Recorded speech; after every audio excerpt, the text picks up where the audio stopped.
Por quê?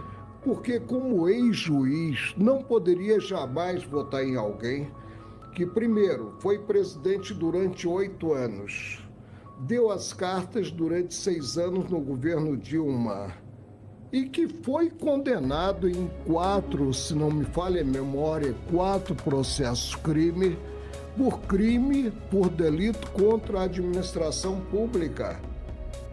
Disse, mas os processos foram anulados. Ele não foi absolvido pelo Supremo, os processos foram anulados pelo Supremo. A partir de uma visão, a meu ver, equivocada, incompetência territorial. Não seria competente o juízo da 13ª, mas um juiz de Brasília, um juiz federal de São Paulo. Quando nós sabemos que a incompetência territorial é relativa e ela preclui com o término do processo crime, mas o Supremo resolveu ressuscitar politicamente o ex-presidente Luiz Inácio Lula da Silva.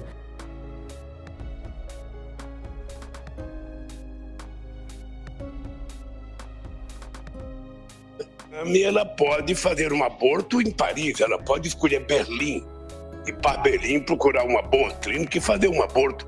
Aqui no Brasil ela não faz, porque é proibido.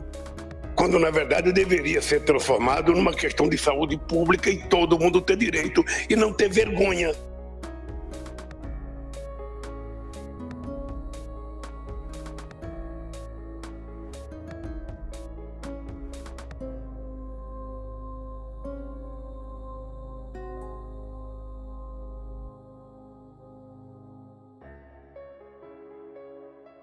Hoje é terça-feira, dia 18 de outubro de 2022.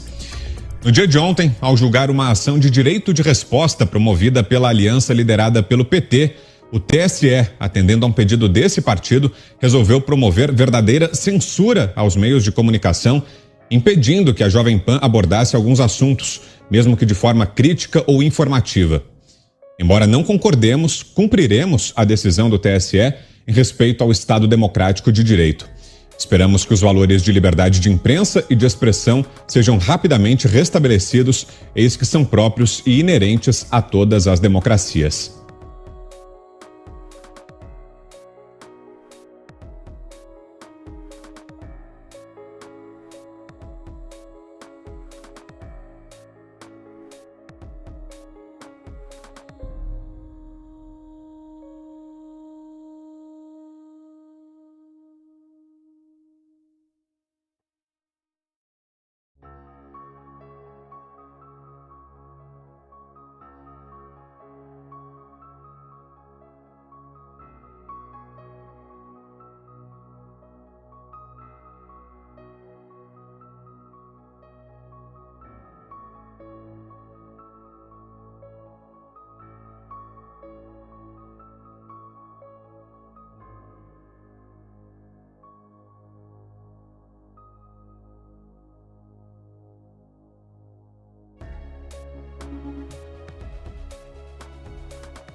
E tive a oportunidade, nesses 10 anos do Supremo Tribunal Federal, de julgar casos referentes à corrupção que ocorreu no Brasil.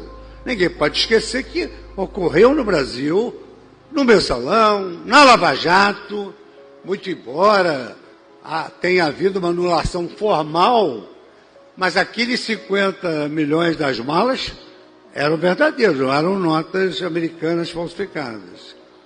O gerente que trabalhava na Petrobras, ele devolveu 98 milhões de dólares e confessou efetivamente que tinha assim agido. Eu vi a mala de dinheiro.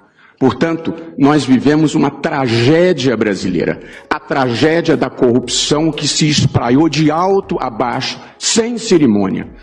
Um país em que o modo de fazer política e negócios funciona assim.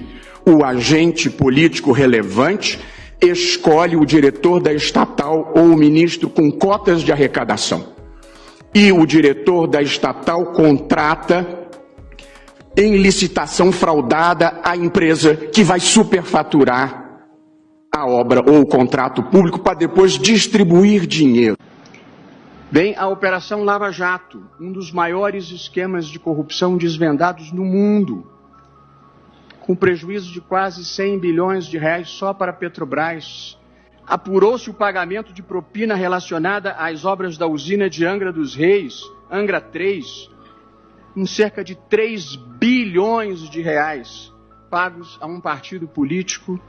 Na Operação Tesouro Perdido foi encontrado em um apartamento de um ex-secretário da Presidência da República 51 milhões de reais. Dinheiro desviado da Petrobras, o PT recebeu cerca de 2 bilhões de reais. Segundo o ministro, suficientes para financiar eleições até 2038. Por isso que se defende com tanta força as estatais. Não é por conta de dizer que as estatais pertencem ao povo brasileiro, porque pertencem. Quando as cidades de Minas estavam quebradas, os prefeitos começaram a se manifestar, a reclamar. E o presidente da Associação Mineira dos Municípios, o Gilvan Lacerda, tomou a frente. Foi para a imprensa para relatar o confisco por parte do governo PT daquilo que era das prefeituras. E sabe o que o PT fez contra ele? Mandou 20, 30 viaturas invadir a prefeitura de Moema, onde ele era prefeito, numa operação policial totalmente sem sentido e desnecessária. Tudo para poder pressionar, destruir quem discorda das ideias deste partido totalitário. Não podemos aceitar que isso se repita. PT nunca mais. Partido totalitário, partido da tragédia.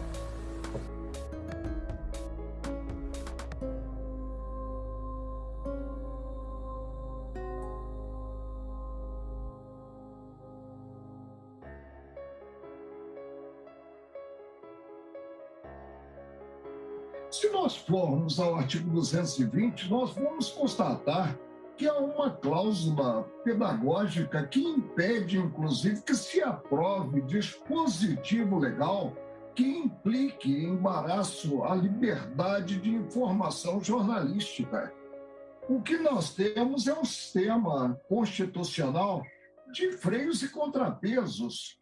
E aí abre-se oportunidade, se alguém se sentir ofendido na honra, a responsabilizar aquele que haja praticado o ato no campo civil e penal.